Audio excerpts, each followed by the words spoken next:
आयोजित स्वभावकवि गंगाधर मेहर सार्धशतवार्षिक समारोह मंचासीन अतिथिवृंद एवं सुधीवृंद प्रथमे जो मैंने आज सम्मानित हेले संबर्धित हेले प्रतिभावृंद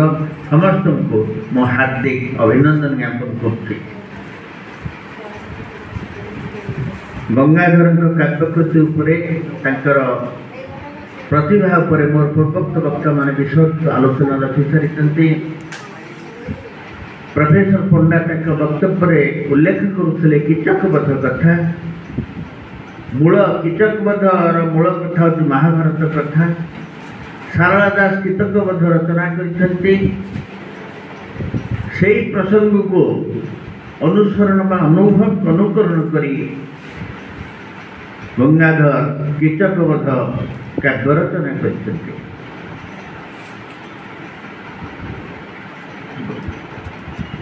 गंगाधर साहित्यर विभिन्न विभाग अध्ययन कर जहाँ उल्लेख करते प्रोफेसर पंडा जे पुराण साहित्य और प्राचीन साहित्य को गभीर भाव अध्ययन कर अनुसरण करते जहाँ फल से एक अभिनव कीचकवध रचना करने को समर्थ हो पारे एवं कीचक अन्य कृति सहित कीचकवध लोकप्रियता लाभ कर समस्ते कृति उपर आलोचना कर आ गोटे कथा समस्त छाड़ी उल्लेख करने चाहे उत्कल सम्मिलन कथा उत्कल सम्मिलन से सक्रिय अंशग्रहण करते उत्कल गौरव मधुसूदन व्यास कवि फकीरमोहन कविवर राधानाथ कृष्णचंद्र गजपति देव एवं स्वभाव कवि गंगाधर मेहर जो माने प्रमुख नेतृत्व नहीं उत्कल सम्मेलन गठन पाई एवं स्वतंत्र उत्कल भाषा भित्तिक उत्कल प्रदर्शन गठन पाई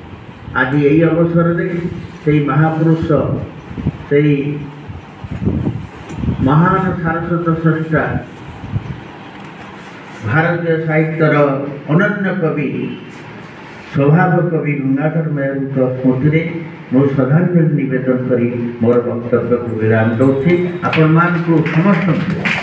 मंचासीन अतिथि मान को सुधीवृंद को समस्त को धन्यवाद अर्पण कर सभा शेष।